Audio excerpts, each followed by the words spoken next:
વખતે રેલીનું આયોજન નથી થયું, આ માટે જવાબદાર કોણ છે? શા માટે નથી જવાબદારી છતાં મનોજભાઈ પરમારે આ રેલીનું આયોજન રાતે આવીને મહિલાઓની જે હતી ઈચ્છા પૂરી કરી, ડીજે મંગાવ્યું, મહિલાઓને નાસ્તો કરાયો.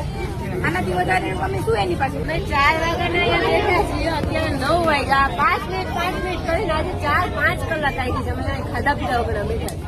હવે શું કરવાનું છે એ વસ્તુનો જવાબ આપો. અને એને ન હોય તો તમારે કોઈને એમ કે તમારે કોઈને પ્રમુખને કરવું ન હોય તો અમને કહી દો, કાં તમે બંગડી કહી દો, કામ કહી દો. બસ બીજી વસ્તુની જરૂરત એને ન આવવું હોય તો રાજીનામું દેવાય, એને અમે આપી દઈએ. તમે બંગડી રાજીનામું લઈ દો, એને ન આવવું હોય તો. અને જે કાર્ય કરો છે અમુક વ્યક્તિઓ એને પૂછ્યું કે તમે નોટ માંગવા જેવા છો, તમે અમારી પાસે નોટ માંગવા, અમે એની પાસે ક્યાં નોટ માંગવા ગયા છે?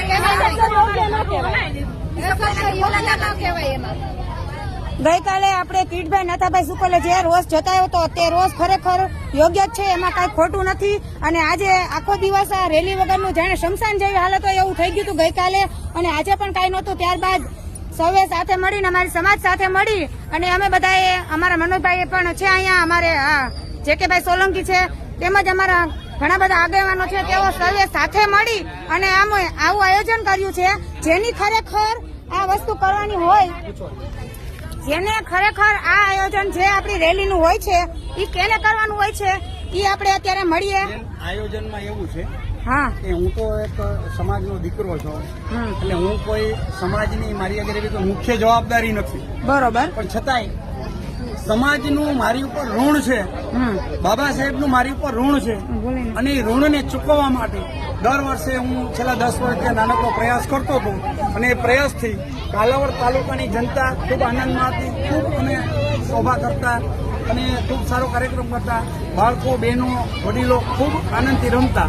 પણ આ વખતે મેં સ્વેચ્છાએ 2 મહિના પહેલા સમાજના કાર્યક્રમમાં જાહેરાત કરી કે ભાઈ ખરેખર દર વખતે એમ કહે કે આ રેલી તો આગેવાન બની જવા માટે અને રાજકીય રીતે મોટા બનવા માટે કરે છે, તો મેં એમ કીધું કે એક કામ કરો, આ વખતે તમે કરો અને તમે સમાજના આગેવાન બની જાઓ મોટા. તમે તો ઓલરેડી પ્રમુખ છો જ, તો તમે જ કરો ને, જવાબદારી તમારી આવે છે. તો મેં સ્વેચ્છાએ રેલી નહોતી કરી અને રેલી ન કરી એટલે અહીંયા કંઈ વ્યવસ્થા ન થઈ. લગભગ 200 થી 250 બહેનો મારા આગળ આવ્યા, મારા ઘરે આવ્યા ને મનોજભાઈ તમે ગમે એમ થાય અત્યારે સાંજે કાર્યક્રમ કરો, અમને આ બાબતનું ભયંકર દુઃખ છે. એટલે મેં જે મારાથી વ્યવસ્થા થઈ અત્યારે બાબા સાહેબના નામની કેક કપાવી, બાળકોને આઈસ્ક્રીમ ને જે કંઈ નાસ્તો કરવાનો નાસ્તો કરાયો અને બધા ડીજેના તાલ સાથે રમે છે. અને એ વાતનું દુઃખ છે કે જે વ્યક્તિની જવાબદારી જ છે એ જ જવાબદારીમાં તો મોકલી જાય છે, તો યોગ્ય ન કહેવાય.